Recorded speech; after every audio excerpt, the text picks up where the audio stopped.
الحمد لله الأحد الفرد الصمد الذي لم يلد ولم يولد ولم يكن له كفوا أحد. اللهم صل على سيدنا محمد النبي الممجد وعلى آله وصحبه الموفين الوعد. أما بعد، أعوذ بالله من الشيطان الرجيم. بسم الله الرحمن الرحيم. قل يا عبادي الذين أسرفوا على أنفسهم لا تقنطوا من رحمة الله إن الله يغفر الذنوب جميعا إنه هو الغفور الرحيم. صدق الله العلي العظيم. പ്രിയമുള്ള മുഅ്മിനീങ്ങളെ, ഇഅ്തികാഫ് ഓർമ്മപ്പെടുത്തുന്നു. രഹസ്യത്തിലും പരസ്യത്തിലും അള്ളാഹുവിനെ ഭയപ്പെട്ട് അള്ളാഹുവിൻ്റെ വിധിവിലക്കുകൾ മാനിച്ച് തഖ്വയോടെ ജീവിക്കണമെന്ന് സ്വന്തം നഫ്സിനോടും പിന്നെ നിങ്ങളോടും വസിയ്യത്ത് ചെയ്യുന്നു. അല്ലാഹു തആല സ്വർഗ്ഗത്തിലും ഇതുപോലെ നമ്മൾ ഒരുമിച്ച് കൂട്ടി അനുഗ്രഹിക്കട്ടെ. പരിശുദ്ധ റമളാന്റെ പുണ്യവും പവിത്രതയും എല്ലാം ലഭിച്ച റമളാന്റെ ഹക്ക് വീട്ടിയ റമളാൻ അനുകൂലമായി സാക്ഷി നിൽക്കുന്ന മുത്തഖീങ്ങളിൽ അല്ലാഹു നമ്മൾ ഉൾപ്പെടുത്തട്ടെ. നമ്മിൽ നിന്ന് മരണപ്പെട്ടു പോയ നമ്മുടെ കുടുംബാംഗങ്ങൾ, നമ്മുടെ ഖബർസ്ഥാൻ രദ്ദവിശ്രമം കൊള്ളുന്നവർ, നമുക്ക് വേണ്ടപ്പെട്ടവരെ ഖബറുകൾ അല്ലാഹു സ്വർഗ്ഗത്തിന്റെ തോപ്പാക്കി കൊടുക്കട്ടെ. നമ്മുടെയും നമുക്ക് വേണ്ടപ്പെട്ടവരുടെയും ദുആ വസിയ്യത്ത് ചെയ്തവരുടെയൊക്കെ രോഗങ്ങൾ അല്ലാഹു ശിഫയാക്കി തരട്ടെ. നമ്മുടെ ആഖിബത്ത് അല്ലാഹു നന്നാക്കി തരട്ടെ. ആമീൻ യാ റബ്ബൽ ആലമീൻ. പരിശുദ്ധ റമളാനിലെ രണ്ടാമത്തെ വെള്ളിയാഴ്ചയിലാണ് നമ്മൾ ഉള്ളത്. ഇന്ന് നോമ്പ് 9. നാളെയോടുകൂടെ മഗ്ഫിറത്തിന്റെ 10ലേക്ക് നമ്മൾ പ്രവേശിക്കുകയാണ്. വിശ്വാസിയെ സംബന്ധിച്ചിടത്തോളം ആദ്യം കിട്ടിയ ഓരോ നിമിഷങ്ങളും സുവർണാവസരങ്ങളാണ്. പരമാവധി ഉപയോഗപ്പെടുത്താനും നന്മകളിൽ ചേക്കേറാനും നന്മകൾ അധികരിപ്പിക്കാനും ഈ സമയങ്ങൾ നമുക്ക് സാധിക്കണം. അല്ലാഹു സുബ്ഹാനഹു വ തആല പൊതുമാപ്പ് പ്രഖ്യാപിക്കുന്ന പുണ്യ ദിനരാത്രങ്ങളാണ്. ഈ റമളാനിനോടനുബന്ധിച്ച് റമളാൻ പ്രമാണിച്ച് UAE പൊതുമാപ്പ് പ്രഖ്യാപിക്കുകയും 4114 ആളുകളെ ജയിൽ മോചിതരാക്കുകയും ചെയ്തു. സൗദി അറേബ്യയും അങ്ങനെ തന്നെ. അപ്പോൾ ജയിലിൽ കടന്നിരുന്ന വർഷങ്ങളായി ജയിലിൽ കടന്നിരുന്ന 4114 ആളുകളെ UAE ജയിൽ മോചിതരാക്കിയപ്പോൾ, മാപ്പ് കൊടുത്തപ്പോൾ അവർ പരിഗണിച്ചത് 2 കാര്യങ്ങളാണ്. ഒന്ന്, ജയിലിൽ നല്ല നടപ്പും നല്ല സ്വഭാവത്തോടു കൂടെ ജയിലിൽ കഴിഞ്ഞുകൂടിയവർ. മറ്റൊന്ന്, വ്യക്തികളോടുള്ള കടപ്പാടുകളൊന്നും ഇല്ലാത്തവർ, സാമ്പത്തികമായി മറ്റും കടപ്പാടുകൾ ഇല്ലാത്ത ആളുകൾ, അവരെയാണ് മോചിപ്പിച്ചത്. ഇതന്നെയാണ് അള്ളാഹുവിൻ്റെയും നിലപാട്. വ്യക്തികളുമായിട്ടുള്ള നമ്മുടെ ബന്ധങ്ങൾ വഷളാകുമ്പോൾ, വ്യക്തികളുമായി നമുക്ക് ഹക്കിടപാടുകൾ ഉണ്ടാകുമ്പോൾ അത് വീട്ടാതെയും ആ കടമയും കടപ്പാടും തീർക്കാതെയും അള്ളാഹു നമുക്ക് മാപ്പ് തരികയില്ല. ഗീബത്താണെങ്കിലും നമീമത്താണെങ്കിലും സാമ്പത്തിക ഇടപാടുകളാണെങ്കിലും ഒക്കെ അങ്ങനെ തന്നെ. അതുപോലെ റമളാൻ എന്ന ഈ മാസത്തിൽ യഥാർത്ഥ നല്ല നടപ്പും നല്ല ശീലവും നമുക്കുണ്ടെങ്കിൽ അള്ളാഹു മാപ്പ് തരും.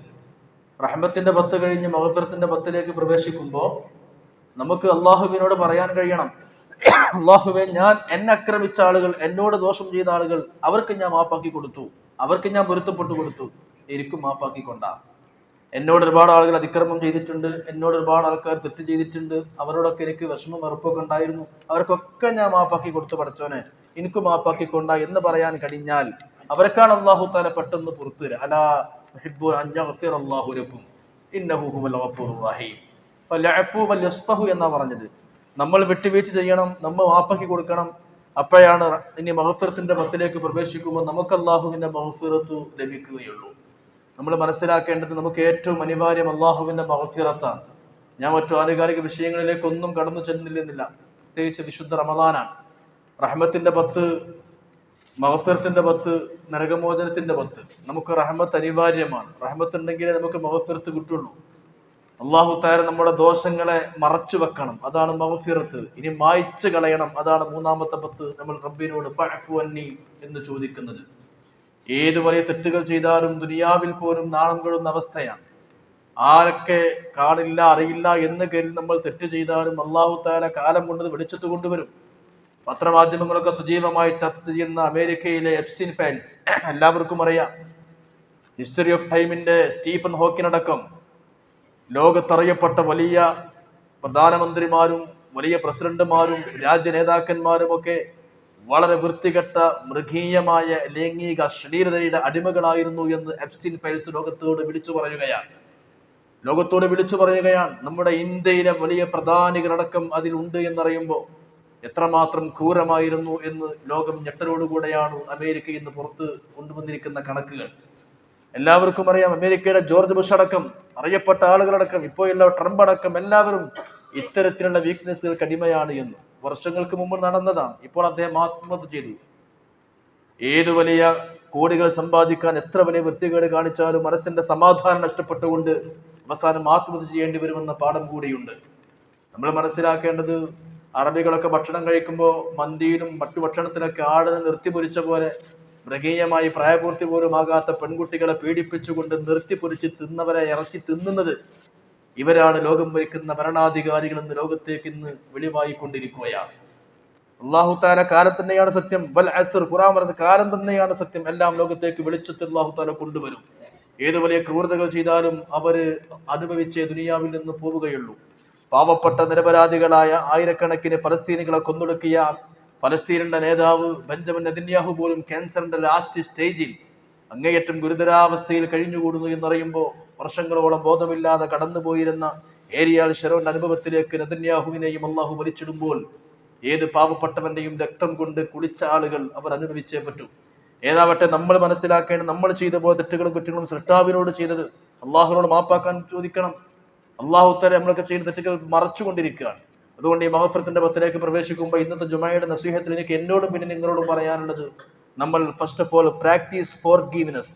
നമ്മൾ മാപ്പ് കൊടുക്കലും പുറത്തു കൊടുക്കലും വിട്ടുവീഴ്ചയും നമ്മൾ പ്രാക്ടീസ് ചെയ്യണം. എന്നിട്ട് റബ്ബിനോട് പറയാൻ സാധിക്കണം, അള്ളാഹുവേ എനിക്ക് മാപ്പ് കൊണ്ട്, അല്ലാഹുമ്മ ഗഫിർലി ദുനൂബി. നാളെ മഗ്‌രിബ് മുതൽ റബ്ബിനോട് ദുആ ചെയ്യാൻ പോവുകയാണ്. അല്ലാഹുമ്മ ഗഫിർലി ദുനൂബി യാ റബ്ബൽ ആലമീൻ. ഇർഹമു മൻ ഫിൽ അർദി യർഹമുകും മൻ ഫിസ് സമാ. അല്ലാഹുമ്മ റഹ്മനി യാ അർഹമർ റഹീമീൻ. എനിക്ക് കരുണ ചെയ്യണേ എന്ന് റബ്ബിനോട് ദുആ ചെയ്യുമ്പോൾ മറ്റുള്ളവരോട് നാം കരുണ കാണിച്ചാൽ അല്ലാഹു നമ്മളോട് കരുണ ചെയ്യും. മറ്റുള്ളവർക്ക് നമ്മൾ വിട്ടുവീഴ്ച ചെയ്താലും മാപ്പാക്കി കൊടുത്താലും അല്ലാഹു നമുക്ക് മാപ്പാക്കി തരും. നമ്മുടെ കുറ്റങ്ങളും നമ്മുടെ കുറവുകളും വിട്ടുവീഴ്ച ചെയ്യും. അപ്പൊ ചില ആളുകൾക്ക് ഒരു തോന്നലുണ്ടാകും, അതിന് മാത്രം ഞാനൊരു വലിയ പാപിയൊന്നുമില്ലല്ലോ, അത്ര വലിയ ദോഷിയൊന്നുമല്ലല്ലോ. ഒരു നിസ്കാരം കളാക്കിയാൽ സമാനൂന ഹുക്ബ, ഒരു ഹുക്ബ എന്നാൽ സമാനൂന സന. ഒരു നിസ്കാരം കളാക്കിയാൽ 6400 കൊല്ലം നരകത്തിൽ കത്തേണ്ടി വരും. ഒരു നിസ്കാരം കളാക്കിയ നമ്മൾ എത്ര പേരുണ്ട്, എത്ര ആൾക്കാർക്ക് കളാ ഉള്ളത്? കളാ വീട്ടിയാലും കളാക്കിയെന്നതിന്റെ ഫൈനാണ് 6400 കൊല്ലം.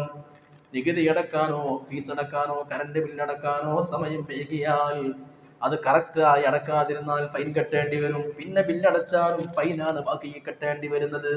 ഇതുപോലെ നിസ്കാരം കളാക്കിയാൽ പിന്നെ കളാ വീട്ടിയാലും ഒരു നിസ്കാരത്തിന് 6400 കൊല്ലം നരകത്തിൽ കത്തേണ്ടി വരുമെന്ന് നബിയുനാ മുഹമ്മദ് മുസ്തഫ. ഒരു കല്യാണത്തിന് പോയാൽ, അല്ലെങ്കിൽ നമ്മുടെ കുട്ടികൾ സ്കൂളിലേക്ക് ക്യാമ്പസിലേക്ക് പോയാൽ എത്ര നിസ്കാരമാണ് കളാകുന്നത്? എത്ര നിസ്കാരമാണ്? ഒരു നിസ്കാരം കളായാൽ കളാ വെട്ടിയാലും 6400 കൊല്ലം നരകത്തിൽ കിടക്കണം. 6400. അത് കഴിഞ്ഞിട്ടേ പിന്നെ നരകത്തിൽ നിന്ന് മോചിപ്പിക്കുകയുള്ളൂ. ഒരൊറ്റ നിസ്കാരം കളാക്കിയാലുള്ള ശിക്ഷയാണിതെങ്കിൽ നമ്മൾ എങ്ങനെ രക്ഷപ്പെടാനാണ്? അനിവാര്യം ഒന്ന് മാത്രമാണ്, അല്ലാഹുവിന്റെ മഗ്ഫിറത്ത്. അല്ലാഹു മായ്ച്ചാലും തേച്ചു മാച്ച് കളഞ്ഞാലല്ലാതെ പരലോകത്ത് രക്ഷപ്പെടാൻ കഴിയില്ല. അതുകൊണ്ട് മനസ്സറിഞ്ഞുകൊണ്ട് മനസ്സുകൊണ്ട് പറയണം, അല്ലാഹുമ്മ ഗഫിർലി ദുനൂബി യാ റബ്ബൽ ആലമീൻ. കുമ്പാരമായി നീ തെറ്റു ചെയ്താൽ തന്നെയും നീട്ടാത്ത കൈ തട്ടാത്ത റബ്ബാ പിന്നെയും. ആരും എനിക്കില്ലല്ലോ നീയല്ലാതെ എന്നും പറഞ്ഞു നീ തേടണം വല്ലാതെ. ആഖിറത്തിൽ എല്ലാ കണ്ണുകളും കരഞ്ഞു പോകും. ഇല്ലായിനും ബഖത്ത് മിൻ ഖശിയത്തില്ല. ചെയ്തു പോയ തെറ്റുകളെയോർത്ത് ഒരു തുള്ളി കണ്ണീരെങ്കിലും നമ്മുടെ കണ്ണിൽ നിന്ന് വീഴണം. അവർ മാത്രമേ നാളെ കരയാതിരിക്കുകയുള്ളൂ. നമ്മളൊക്കെ എത്ര കരയുന്നവരാണ്. കുടുംബത്തിലുള്ള മരണം സംഭവിക്കുമ്പോൾ രോഗികളെ കാണുമ്പോൾ നമ്മുടെ കണ്ണിൽ നിന്ന് കണ്ണീര് വരും. നിസ്കാരം കലാക്കിയതിന്റെ പേരിലോ തിന്നാൻ തരുന്ന ശ്വാസം തരുന്ന പടച്ചറപ്പിനോട് ധിക്കാരം ചെയ്തതിന്റെ പേരിൽ എപ്പോഴെങ്കിലും ഒരു കണ്ണീരെങ്കിലും നമുക്ക് പൊട്ടിയിട്ടുണ്ടോ? നബി തങ്ങൾ എപ്പോഴും കാവൽ ചോദിച്ചിരുന്നത് അല്ലാഹുമ്മ ഇന്നി അഊദു ബിക മിൻ ഐനിൻ ലാ തദ്മ, റബ്ബേ കരയാത്ത കണ്ണിനെ തൊട്ട് ഞാൻ കാവൽ തേടുന്നു തമ്പുരാനെ, കരയാത്ത കണ്ണിനെ തൊട്ട് റബ്ബേ ഞാൻ കാവൽ തേടുകയാണ്. നിന്നെ ഓർത്ത് കരയാനും കണ്ണിൽ നിന്ന് വെള്ളമൊലിപ്പിക്കാനും എനിക്ക് അവസരം തരണേ എന്ന ദുആയാണ്. നമുക്ക് കരയാൻ സമയമുണ്ടോ? എപ്പോഴും എന്റർടൈൻമെന്റ് ആണ്, എൻജോയ്മെന്റ് ആണ്, റിലാക്സേഷൻ ആണ്. എപ്പോഴും ആർമാദിക്കാനും സന്തോഷിക്കാനും DJ പാർട്ടി ഇട്ടുകൊണ്ട് ചാടാനും കല്യാണമാണെങ്കിലും പാർട്ടി പരിപാടിയാണെങ്കിലും ആഘോഷ തിമിർപ്പിന് മാത്രമേ സമയമുള്ളൂ. 5 വക്ത നിബിധങ്ങൾ ദുആ ചെയ്തത് കരയാത്ത കണ്ണിനെ തൊട്ട് കാവൽ തേടുന്നു റബ്ബേ കരയണം. അല്ലാഹുമ്മ ഗ്ഫിർ ലീ ദുനൂബി യാ റബ്ബൽ ആലമീൻ. അതുകൊണ്ട് മനസ്സറിഞ്ഞുകൊണ്ട് മഗ്ഫിറത്ത് ചോദിക്കേണ്ട ദിവസം അല്ലാഹു നമുക്ക് തന്നിരിക്കുകയാണ്. നമ്മൾ വിട്ടുവീഴ്ച കൊടുക്കണം, അപ്പോഴേ നമുക്ക് മഗ്ഫിറത്ത് കിട്ടുള്ളൂ. റമദാന് കുത്തി പറഞ്ഞിട്ട് കാര്യമില്ല. അയൽവാസികളോട് നമ്മൾ തെറ്റിലാണ്, കുടുംബത്തിൽപ്പെട്ട പല ആളുകളോട് നമുക്ക് തെറ്റിലാണ്, നമ്മുടെ സംഘടനയിൽപ്പെട്ട ആൾക്കാരോട് നമുക്ക് കുയിന്താണ്. നമ്മൾ തന്നെ പല പാർട്ടിയാണ്, അവരെ ഒരു നല്ലതും നമ്മൾ കാണൂല, നമ്മളൊക്കെ അവരെ മോശമാക്കി കാണും. അങ്ങനെ നമുക്ക് ഇങ്ങനെ റബ്ബിനോട് മഗ്ഫിറത്ത് ചോദിക്കുന്ന എന്താ അർഹത? നിങ്ങൾക്കറിയോ, നബി തങ്ങളെ കഠിന ശത്രുവായിരുന്നു ഇബ്നു ഉബയ്യ് ഇബ്നു സലൂൽ, അബ്ദുല്ലാഹി ഇബ്നു ഉബയ്യ് ഇബ്നു സലൂൽ. സമയം വീണ്ടും നിർത്തുക. നബി തങ്ങളെ കഠിന ശത്രുവായിരുന്നു. മദീന പള്ളിക്ക് സമാന്തരമായി മറ്റൊരു പള്ളി ഉണ്ടാക്കി. എങ്ങനെ ഉണ്ടാവും? ഹബീബായ നബി തങ്ങൾക്ക് സമാന്തരമായി മദീന പള്ളിക്ക് സമാന്തരമായി മുസ്ലിമീങ്ങൾക്കെതിരായി മദീനത്ത് വേറെ ഒരു പള്ളി ഉണ്ടാക്കി, മസ്ജിദുൽ ദിറാർ. ആ പള്ളിയാണ് നബി തങ്ങൾ ചുട്ടുകരിച്ചാൻ പറഞ്ഞത്. ചുട്ടുകരിച്ചു, നശിപ്പിച്ചു. അത്രയും നബി തങ്ങൾക്കുള്ള ശത്രുവായിരുന്നു ഇബ്നു ഉബയ്യ്. ഹബീബായ നബി തങ്ങളെ എല്ലാം ചുറ്റിപ്പോർത്ത് എല്ലാം ഒറ്റിക്കൊടുക്കുന്ന ചാരനായിരുന്നു. മുനാഫിക്കീങ്ങളുടെ നേതാവാണ്. ഖന്തഖ് യുദ്ധം നടക്കുമ്പോ, തബൂക്ക് യുദ്ധം നടക്കുമ്പോ ഒക്കെ ഒറ്റിക്കൊടുക്കുന്ന ഏറ്റവും വലിയ ചതിയനും വഞ്ചകനുമാണ്. നബി തങ്ങളെ ക്രൂരമായി മർദ്ദിച്ച, നബി തങ്ങൾക്കെതിരെ പാരവെച്ച ഇസ്ലാമിന്റെ ശത്രുവാണ് അബ്ദുല്ലാഹി ഇബ്നു ഉബയ്യ്. അദ്ദേഹം മരിച്ചപ്പോ അദ്ദേഹത്തിന്റെ മകൻ വന്ന് നബി തങ്ങളോട് പറയാണ്, നബിയെ എന്റെ വാപ്പാക്കങ്ങ് മാപ്പാക്കി കൊടുക്കണം. എൻ്റെ വാപ്പ നിങ്ങളെ കുറെ ദ്രോഹിച്ചിട്ടുണ്ട്, എൻ്റെ വാപ്പ നിങ്ങളെ കുറെ ബുദ്ധിമുട്ടാക്കിയിട്ടുണ്ട്, നിങ്ങൾക്കെതിരെ സമാന്തര പള്ളി ഉണ്ടാക്കിയിട്ടുണ്ട്, നിങ്ങൾക്കെതിരെ ഒറ്റുകൊടുത്തിട്ടുണ്ട്, നിങ്ങളെ കൊല്ലാനും നശിപ്പിക്കാനും ഒരുപാട് പദ്ധതി ഇട്ടിട്ടുണ്ട്. പക്ഷേ വാപ്പ മരിച്ചു, പൊരുത്തപ്പെട്ടു കൊടുക്കണം. നബി തങ്ങൾ പറഞ്ഞു ആയിക്കോട്ടെ. പിന്നെ മകൻ എന്ന് പറയാ, നബിയെ എൻ്റെ വാപ്പാനെ കഫൻ ചെയ്യാൻ നിങ്ങളെ കമീസ് ഒന്ന് തരണം. അങ്ങയുടെ ശരീരത്തിൽ തട്ടിയ കമീസ് എനിക്ക് തന്നാൽ ആ വസ്ത്രത്തിൽ എൻ്റെ വാപ്പാനെ കഫൻ ചെയ്യുമ്പോൾ അങ്ങനെയെങ്കിലും എൻ്റെ വാപ്പ പരലോകത്ത് രക്ഷപ്പെട്ടാനോ? അങ്ങയുടെ ബറക്കത്തിന് വേണ്ടി അങ്ങയുടെ കുപ്പായം എൻ്റെ വാപ്പാക്ക് തരുമോ? നബി തങ്ങൾ കമീസോ കുപ്പായം അഴിച്ചു. നബി തങ്ങളെ ക്രൂരമായി മർദ്ദിക്കാനും നബി തങ്ങൾക്കെതിരെ പാരപ്പണിയുകയും ചെയ്ത, നബി തങ്ങൾക്കെതിരെ മരണം വരെ എളുപ്പവും നടത്തിയിരുന്ന കഠിനമായ ശത്രുവാണ്.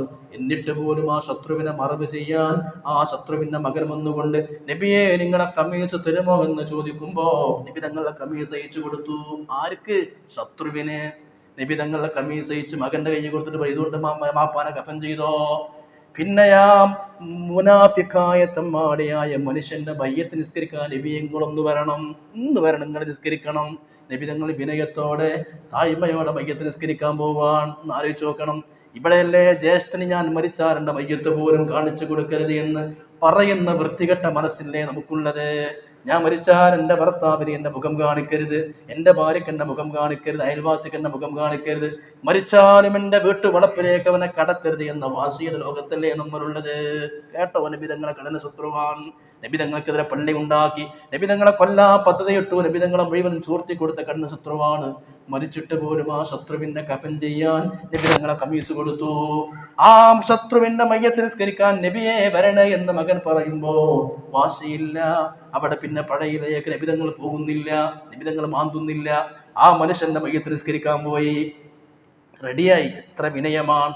അപ്പോഴാണ് മുഖറബുൽ അംലാക്ക് മലക്ക് ജിബ്രീൽ ആയത്തിറക്കി, നബിയെ വലാ തുസല്ലി, നിസ്കരിക്കാൻ പാടില്ല, വലാ തുസല്ലി അലാ അഹദിൻ മിൻഹും മാത അബദാ വലാ തഖും അലാ ഖബരി, നബി അങ്ങക്ക് വിനയമാണെങ്കിലും അങ്ങയുടെ ഏത് വലിയ മനസ്സാണെങ്കിലും അവൻ കാഫിറാണല്ലോ, ഇസ്ലാമിന്റെ ശത്രുവാണല്ലോ. അതുകൊണ്ട് നബിയെ നിസ്കരിക്കാൻ പാടില്ല, നിസ്കരിക്കാതെ തിരിച്ചു പോരണം. നബി തങ്ങൾ നിസ്കരിക്കാതെ തിരിച്ചു വരികയാണ്. അള്ളാഹു ആയത്തിറക്കുകയാണ്, നബിയേ ഇസ്തഗ്ഫിർ ലഹും ഔ ലാ തസ്തഗ്ഫിർ ലഹും, നബിയേ നിങ്ങൾ ആ മുനാഫിക്കിന് വേണ്ടി പൊറുക്കലിനെ തേടിയാലും നിസ്കരിച്ചാലും ഇൻ തസ്തഗ്ഫിർ ലഹും 70 മറ, 70 വട്ടം അയാൾക്ക് വേണ്ടി നിങ്ങൾ പൊരുത്തപ്പെട്ടാൻ ആവശ്യപ്പെട്ടാലും 70 പ്രാവശ്യം അയാൾക്ക് വേണ്ടി പൊറുക്കലിനെ തേടിയാലും ലൻ യഗ്ഫിറല്ലാഹു ലഹു, അല്ലാഹു മാപ്പാക്കി കൊടുക്കൂല. അത്രയും വലിയ കഠിന ശത്രുവാണ്, അല്ലാഹു മാപ്പാക്കി കൊടുക്കൂല. ഫലൻ യഗ്ഫിറല്ലാഹു ലഹും, നബി അല്ലാഹു അയാൾക്ക് മാപ്പാക്കി കൊടുക്കൂല. കാരണം ദാലിക ബിഅന്നഹും കഫറൂ, അവരെ കാഫിരീങ്ങളാണ്. ഓൻ കാഫിറാ നബിയെ, നിങ്ങൾ കമീസ് കൊടുത്തു ശരിയാണ്, അവന്റെ മയ്യത്ത് നിസ്കരിക്കാൻ നിങ്ങൾ പോയി ശരിയാണ്, പക്ഷേ വല്ലാഹു ലാ യഹ്ദിൽ ഖൗമൽ ഫാസിഖീൻ, നിസ്കരിച്ചാൽ നിങ്ങൾ പോരുകയാണ്. നബി നിങ്ങളെ മനസ്സൊന്ന് അറിയിച്ചു നോക്കണം. എത്രമാത്രം വേദനിപ്പിച്ചിരുന്നു. മരിച്ചപ്പോൾ മകൻ വന്നിട്ട് നിങ്ങളൊന്ന് വരി വാപ്പാനെ മയ്യത്തിക്കാൻ വരി, ആയിക്കോട്ടെ ഞാൻ വന്നോളാം, നിങ്ങളെ കുപ്പായ ഒന്ന് വരി, എൻ്റെ വാപ്പാനെ മറവി കപ്പൻ ആയിക്കോട്ടെ ഞാൻ കുപ്പായ ഉരുത്തര കുപ്പായ ഉരി കൊടുത്തു. അവിടെ കബറിൻ്റെ അടുത്തെത്തി നിസ്കരിക്കാൻ നിൽക്കുമ്പോൾ അള്ളാഹ് ആയത്തിറക്കി, വേണ്ട നബിയെ മാറി നാടി പോകേണ്ട നിസ്കരിച്ചാണ്, അവൻ കാഫിറാണ്. പക്ഷേ കാഫിറായിട്ട് പോലും ആയിരക്കണക്കിന് സ്നേഹത്തിൻ്റെയും കാരുണ്യത്തിൻ്റെയും വിട്ടുവീഴ്ചയുടെയും സഹിഷ്ണുതയുടെയും എത്ര വലിയ നദികളാ നബി തങ്ങളുടെ മനസ്സിൽ നിന്ന് ഒഴുകുന്നത്. ഇനി നമ്മൾ ആലോചിക്കും, നമ്മളെ വൃത്തികേട് എത്രയാണ്, നമ്മുടെ മനസ്സിലുള്ള ദേഷ്യം എത്രയാണ്, വൈരാഗ്യം എത്രയാണ്. ഈ വൈരാഗ്യത്തോടുകൂടെ ലൈലത്തുൽ ഖദ്റിന് വന്നാലും അയൽവാസിയോട് എങ്ങനെ നശിപ്പിക്കണം, എങ്ങനെങ്കിലും വന്ന് നശിപ്പിക്കണം, സുപ്രീം കോടതി വരെ പോകാം, ആധാരം പണയം വെച്ചാൽ എന്തും ഈ വൈരാഗ്യം. എന്നിട്ട് റബ്ബിനോട് കൈ നീട്ടി പറയുന്നതോ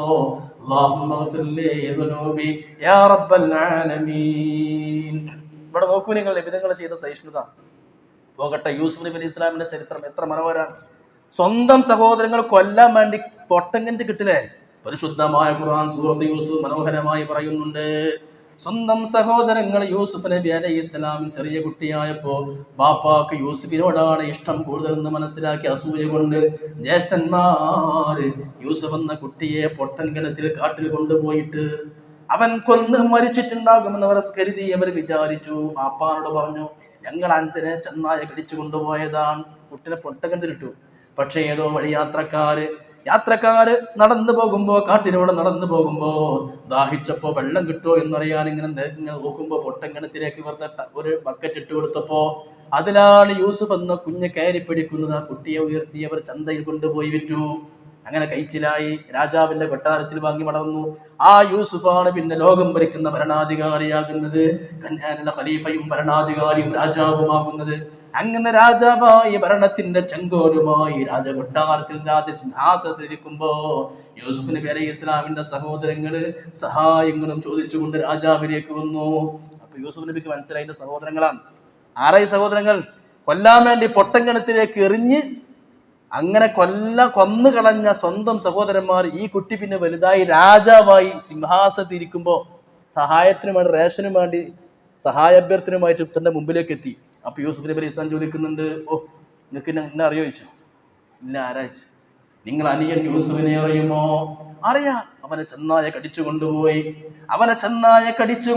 അവൻ കൊല്ലപ്പെട്ടതാണ്. അപ്പൊ യൂസുഫ് നബിയുടെ ചോദ്യം, ഓർമ്മയുണ്ടോ വർഷങ്ങൾക്ക് മുമ്പ് നിങ്ങൾ പൊട്ടങ്കണത്തിലേക്ക് എറിഞ്ഞത്? നിങ്ങളെ യൂസുഫ് എന്ന അനിയനെ പൊട്ടങ്കണത്തിലേക്ക് എറിഞ്ഞത് ഓർമ്മയുണ്ടോ? അപ്പോ സഹോദരന്മാർ പഠിച്ചുപോയി. അവർ പറഞ്ഞു, അതെ, എങ്കിലാ യൂസുഫാണ് ഞാൻ, നിങ്ങൾ അനിയനാണ് ഞാൻ നിങ്ങളെ രാജാവാണ്, ഭരണാധികാരിയാണ്. എന്നെയാണ് പതിറ്റാണ്ടുകൾക്ക് മുമ്പ് നിങ്ങൾ പൊട്ടങ്കണത്തിലേക്ക് എറിഞ്ഞത്, എന്നെയാണ് ചെന്നായ കടിച്ചു കൊണ്ടുപോയെന്ന് നിങ്ങൾ കളവ് ബാപ്പാനോടും ഇപ്പൊ എന്നോടും ആവർത്തിക്കുന്നത്. പക്ഷെ നിങ്ങൾ പേടിക്കണ്ട, നിങ്ങൾ വിഷമിക്കണ്ട, നിങ്ങൾക്ക് പണം വേണോ, അരി വേണോ, റേഷൻ വേണോ, ഞാൻ തരാം. ഖുർആൻ പറയുകയാണ്, വിശുദ്ധമായ ഖുർആന്റെ ആയത്താണ്. അല്ലാഹു തആല ഖുർആനിൽ പറയുന്നു, യൂസുഫ് നബി അവരോട് പറയുന്നത്, വഖാല ലാ തസ്രീബ അലൈക്കുമുൽ യൗം, ഞങ്ങളൊന്നും കാട്ടൂല കേട്ടോ, പേടിച്ചെന്റെ ബേജാറാണ്, പോയിക്കോളി. ലാ തസ്രീബ അലൈക്കുമുൽ യൗം ഖാല ലാ തസ്രീബ അലൈക്കുമുൽ യൗം യഗ്ഫിറുല്ലാഹു ലക്കും വഹുവ അർഹമുർ റഹീമീൻ. അല്ലാഹു നമുക്ക് പുറത്തെടുത്തേ. ഇതൊക്കെ നമുക്ക് പാടാ. ഒരേ താമസത്തിന് പെണ്ണ് ഖുർആൻ കയ്യിൽ പിടിച്ചിട്ട് പെരേ കയറാൻ മാത്രം നമുക്ക് ഖുർആൻ അല്ലേ? വീട് താമസത്തിന് പെരക്കാരത്തി മുമ്പിലുണ്ടാവും ഒരു മുസ്ലിം ഖുർആനും പിടിച്ചിട്ട്. അത് നിർബന്ധമൊന്നും അല്ല, പ്രത്യേക സുന്നത്തും അല്ല, വേറെ വിഷയം. നല്ല തന്നെ ബർക്കത്തിൽക്കല്, അതിന് മാത്രമേ നമുക്ക് ഖുർആൻ. ഖുർആനിൽ പറഞ്ഞ വിട്ടുവീഴ്ചയുടെ സംഭവങ്ങൾ. രണ്ടായത്താണ് ഞാൻ പറഞ്ഞത്. നബിതങ്ങളുടെ മനസ്സിന്റെ സഹിഷ്ണുതയും യൂസുഫ് നബിയുടെ സഹിഷ്ണുതയും. ഒട്ടകത്തിലേക്ക് എറിഞ്ഞു കൊല്ലാമെന്ന ആൾക്കാർ പിന്നെ ഓൻ മരിച്ചിട്ടുണ്ടാവുന്ന കരുതിയത്. ആ കുഞ്ഞ് രാജാവായി സിംഹാസനത്തിരിക്കുമ്പോ സഹായാഭ്യർത്ഥന വരുമ്പോ നിങ്ങൾക്ക് ഓർമ്മ ഉണ്ടോ ഈ മുഖം? ഞാൻ നിങ്ങൾ പൊട്ടങ്കിണത്തിലേക്ക് എറിഞ്ഞ് അഞ്ജനാണ്, ഇവര് പടച്ചുപോയി. ഇപ്പൊ പറഞ്ഞില്ല ആ തസ്രീബ അലൈക്കുമുൽ ഖുർആനത് പേടിക്കണ്ട, ബേജാറാവണ്ട, നിങ്ങളെ ഞാൻ പ്രതികാരം വീട്ടൂല, ഒന്നും ഞാൻ ചെയ്യൂല, നിങ്ങൾക്ക് ഞാൻ മാപ്പ് തന്നിരിക്കുന്നു, അള്ളാഹു മാപ്പ് ചെയ്യട്ടെ. ഈ മനസ്സിലേക്ക് നമ്മൾ വരി. റമദാൻ കഴിയുമ്പോൾ എല്ലാവർക്കും വിട്ടുവീഴ്ച ചെയ്തു കൊടുത്ത് മാപ്പാക്കി കൊടുക്കാൻ. നമ്മളെ ഇടങ്ങാറാക്കിയ അമ്മായിമ്മ ഉണ്ടാവും, ആങ്ങളാരുണ്ടാവും, പെണ്ണുങ്ങൾ ആങ്ങളാരുണ്ടാവും, അയൽവാസികളൊക്കെ ഉണ്ടാവും, ഒക്കെ പൊറുക്കി എല്ലാവർക്കും പൊരുത്തപ്പെട്ടു കൊടുക്കുക. കാരണം അതുകൊണ്ട് ഹൈറേ ഉള്ളൂ. അപ്പൊ മഗ്ഫിറത്തും അങ്ങനെ തന്നെ, റഹ്മത്തും അങ്ങനെ തന്നെ. അപ്പൊ നമ്മൾ ചിന്തിക്കേണ്ടത് നമുക്ക് മഗ്ഫിറത്ത് അനിവാര്യമാണ്. ഒരു നിസ്കാരം ഖളാക്കിയാലാണ് 6400 വിഷയം പറഞ്ഞത്. അപ്പൊ അള്ളാഹ് പുറത്തു നിന്നില്ലെങ്കിൽ എന്താ കാര്യം? അതുപോലെ ശിർക്ക്. നമ്മൾ എത്ര നിസ്കരിച്ചിട്ട് പോയി ചെറിയ തെറ്റെത്താൻ. നമുക്ക് ഭാര്യമാരുണ്ട്, 30 കൊല്ലം നമ്മളെ ഭാര്യയാണ്. ഒരിക്കൽ ഒരാളെ കൂടെ ഓട് പോയാൽ ഒരു രാത്രി പങ്കിട്ടാൽ 30 കൊല്ലന്റെ ഭാര്യയാണ് അന്തല്ലോ പിന്നെ കൊണ്ടുനടക്കൂലല്ലോ, ഒഴിവാക്കും. 25 കൊല്ലം നമ്മളെ കൂടെ നമ്മളെ ഭാര്യയാണെങ്കിലും നമുക്ക് വേണ്ടതൊക്കെ ചെയ്തിട്ടുണ്ട്. ഒരു രാത്രി മറ്റൊരുത്തന്റെ കൂടെ കടന്ന് അറിഞ്ഞു കഴിഞ്ഞാൽ മാന്യത ഉണ്ടെങ്കിൽ നമ്മൾ മാക്സിമം ഒഴിവാക്കും. സഹിക്കാൻ പറ്റൂല. ഇങ്ങനെ തന്നെയാണ് അള്ളാഹു. എത്ര കാലം ഇബാദത്ത്, ഒരു ചെറിയ ശിർക്ക് മതി. പ്രത്യേകിച്ച് ഇന്നത്തെ കാലത്ത് കാര്യലാഭത്തിന് വേണ്ടി കള്ള സിദ്ധന്മാരുടെയും വ്യാജ സിദ്ധന്മാരുടെയും കള്ള ഉലിയാക്കന്മാരുടെയും കള്ള അസ്മാമാരുടെയും മുമ്പിൽ ചെന്നുകൊണ്ട് ശിർക്കും കുഫറും കൂടോത്രങ്ങളുമായി കഴിഞ്ഞുകൂടുന്നവർ. കള്ളത്തനത്തെ പറ്റി അവരുടെ ഹക്കിനെ പറ്റിയല്ല, ഷിർക്കിന്റെ കാര്യങ്ങൾ ചെയ്തു പോയാൽ അള്ളാഹ് മാപ്പാക്കൂല. അതുകൊണ്ട് അതിലേക്കൊന്നും പോകരുത്. നമ്മുടെ വിഷമങ്ങളും പ്രയാസങ്ങളും പറയാൻ രാജാതിരാജനായ അള്ളാഹ് അലൈഹിസ്സല്ലാഹു ബികാഫിൻ അബ്ദ, റബ്ബിന്റെ മുമ്പിൽ കൈനീട്ടുക. അതിനാ വിശുദ്ധ റമദാൻ തന്നത്. അതുകൊണ്ട് തന്നെ പ്രിയപ്പെട്ട മുഅ്മിനീങ്ങളെ, മഗ്ഫിറത്ത് നമുക്ക് അനിവാര്യമാണ്. ചെറിയ തെറ്റുകൾ മതി, വലിയ തെറ്റാണെങ്കിൽ അള്ളാഹു നമുക്ക് മാപ്പ് തരാതിരുന്നാൽ നമ്മുടെ പരാജയമാണ്. അതുകൊണ്ട് റബ്ബിലേക്ക് അടുക്കുക. മഗ്ഫിറത്തിന്റെ 10 ഇന്ന് മഗ്രിബോട് കൂടെ നമ്മൾ നാളെ 10ലേക്ക് പ്രവേശിക്കുക. നാളെയോടുകൂടെ റഹ്മത്തിന്റെ 10 കഴിഞ്ഞു. റമദാന്റെ ഓരോ നിമിഷങ്ങളും ഉപയോഗപ്പെടുത്തി അള്ളാഹു തൗഫീഖ് പ്രദാനം ചെയ്യട്ടെ. ഒറ്റ കാര്യം കൂടി, ഇസ്ലാമിക ചരിത്രത്തിൽ അറിയപ്പെട്ട വലിയ മഹാനാണ്, ദുആക്ക് ഉത്തരം കിട്ടിയിരുന്ന വലിയൊരു മഹാനായിരുന്നു ആമിർ ഇബ്നു ഖൈസ്. ഭയങ്കര പണ്ഡിതനാ. ദുആർന്ന അപ്പ റെഡിയാ. ഓനെ കണ്ണാണ് പൊട്ടട്ടെ എന്ന് അപ്പാണ്ട് പൊട്ടും. അത് ഹദീസിലുള്ളതാ. എന്ത് പറഞ്ഞാലും അപ്പൊ തന്നെ ആ വാക്ക് ഫലിക്കുന്ന ചില അടിമകൾ പടച്ച തമ്പുരാനിക്കൊണ്ട്. അവരെന്ത് പറഞ്ഞാലും അപ്പ അങ്ങനെ തന്നെ നടക്കും. അങ്ങനത്തെ അല്ലാഹുവിന് ഇഷ്ടപ്പെട്ട ചില ഔലിയാക്കളുണ്ടെന്ന് ഖാല റസൂലുള്ളാഹി. അതിൽപ്പെട്ട മഹാനാണ് ആമിർ ഇബ്നു ഖൈസ് അൽ മിസ്രി. വലിയ പണ്ഡിതനാണ്, സൂഫിയാണ്, ആരിഫാൻ, വലിയ മഹാനാണ്. അദ്ദേഹം ഉയർന്ന ഉത്തരം റെഡിയാ. പക്ഷെ അദ്ദേഹത്തെ രാഷ്ട്രീയക്കാര് രാജ്യത്ത് നിന്ന് നാട് കടത്തി. ഏഷണി പറഞ്ഞുണ്ടാക്കി, ഫിത്ന പറഞ്ഞുണ്ടാക്കി, കുത്തിത്തിരിപ്പുണ്ടാക്കി അദ്ദേഹത്തെ നാട് കടത്തി. അദ്ദേഹത്തിനെതിരെ വലിയ നിയമങ്ങൾ കൊണ്ടുവന്നു. അദ്ദേഹത്തിനോടുള്ള അസൂയക്കാരൻ നാട് കടത്തുകയാണ്. അദ്ദേഹത്തിനോട് എതിർപ്പ് കാണിച്ചു. അപ്പൊ വലിയ ദുആക്ക് ഉത്തരം കിട്ടുന്ന സൂഫിയല്ലേ. ശിഷ്യന്മാർ വന്ന് ആമിർ ഇബ്നു ഖൈസിനോട് പറയുന്നുണ്ട്, ഉസ്താദ് നിങ്ങൾ എന്തിനിങ്ങനെ വിഷമിക്കണം? അങ്ങേക്ക് എന്ത് ദുആ ചെയ്താലും പടച്ചോൻ പെട്ടെന്ന് ഉത്തരം തരുന്ന മഹാനല്ലയോ? അങ്ങേ ശത്രുക്കൾക്ക് ഒന്ന് ദുആ ചെയ്യോ, ഞങ്ങൾ ആമീൻ പറയാം. അങ്ങയെ നാട് കടത്തിയവരല്ലയോ ഇവർ? അങ്ങയെ മർദ്ദിച്ചവരല്ലയോ ഇവർ? അങ്ങേക്കെതിരെ ഇല്ലാത്ത ആരോപണങ്ങൾ പറഞ്ഞു പരത്തിയവരല്ലയോ? അവർക്കെതിരെ ഒന്ന് ദുആ ചെയ്യണേ ഉസ്താദേ, അങ്ങയുടെ ദുആ പെട്ടെന്ന് സ്വീകരിക്കുമല്ലോ. നോക്കണം. അപ്പൊ അദ്ദേഹം ദുആ ചെയ്യാൻ നിൽക്കുകയാണ്. അദ്ദേഹം പറഞ്ഞു, ഞാൻ ദുആരക്കാൻ, നിങ്ങൾ ആമീൻ പറയൂ. ശിഷ്യന്മാർ വട്ടം കൂടി ആമീൻ പറയാൻ കൈകൾ ബന്ധിച്ചു. അപ്പോഴാണ് ആമിർ ഇബ്നു ഖൈസ് ദുആ ചെയ്യുന്നത്, പടച്ചോനെ, ഇവിടത്തെ പോലെ രാഷ്ട്രീയക്കാർ എന്നെ നാട്ടിൽ നിന്ന് പുറത്താക്കിയിട്ടുണ്ട്, എനിക്കെതിരെ ആരോപണങ്ങൾ ഉണ്ടാക്കിയിട്ടുണ്ട്, എനിക്കെതിരെ ക്രൂരമായ മർദ്ദനങ്ങൾ നടത്തിയിട്ടുണ്ട്. അല്ലാഹുവേ മൻ വശാബി വകദബ അലയ്യ, എനിക്കെതിരെ കള്ളം പറഞ്ഞവരും ആരോപണം ഉന്നയിച്ചവരും ആരോ, വഖറജന മിൻ മിസ്ർ, എന്നെ മിസ്രിൽ നിന്ന് നാട് കടത്തിയവരാരോ, വഫറഖ ബൈനി വബൈനി ഖുവതി, എന്നെയും എൻ്റെ കുടുംബത്തെയും തെറ്റിച്ച എൻ്റെ ശത്രുക്കളുണ്ടല്ലോ, അല്ലാഹുമ്മ അക്തിർ മാലഹും, അവർക്ക് സാമ്പത്തികമായ ബറക്കത്ത് കൊടുക്കണേ തമ്പുരാനെ, വതുല്ലിൽഅമാറഹും, അവരുടെ ആയുസ്സിനെ നീട്ടി കൊടുക്കണേ അല്ലാഹ്, അവർക്ക് ദീർഘായുസ് കൊടുക്കണം, വസഹഹ അജ്സാദും, ആരോഗ്യവും കൊടുക്കണം. ആമീൻ പറഞ്ഞവരെ കൈകൾ കുഴഞ്ഞു പോയി. ശത്രുക്കൾക്ക് വേണ്ടിയുള്ള ദുആയാണ്, നാട് കടത്തിയവർക്കെതിരെയുള്ള ദുആയാണ്. ഇതാണ് മുഅ്മിൻ. കുറച്ച് പണി ഉണ്ടാവും. നമ്മൾ എത്ര ആൾക്കാർ കേൾക്കാറുണ്ട്. കഴിഞ്ഞ ആഴ്ച ഞാൻ നല്ലൊരു മയ്യത്ത് നിസ്കരിക്കാൻ പോയി. ആ മയ്യത്ത് മരിക്കുന്നതിന് മുമ്പ് പറഞ്ഞത്, ഞാൻ മരിച്ച എൻ്റെ ഭാര്യയ്ക്ക് എൻ്റെ മയ്യത്ത് കാണിച്ചു കൊടുക്കരുതാണ്. നമ്മുടെ നാട്ടിലൊക്കെ നടക്കണം. നമ്മൾ മാറുക. അള്ളാഹു തൗഫീഖ് പ്രദാനം ചെയ്യട്ടെ. അൽഹംദുലില്ലാഹി റബ്ബിൽ ആലമീൻ. ഒരുപാട് ആളുകൾ ദുആ ചെയ്യാൻ പറഞ്ഞിട്ടുണ്ട്. വെന്തിലേറ്ററിൽ കിടക്കുന്ന ഒരു സഹോദരിക്ക് ദുആ ചെയ്യാൻ പറഞ്ഞിട്ടുണ്ട്. അല്ലാഹു തആല ശിഫയാക്കി കൊടുക്കട്ടെ.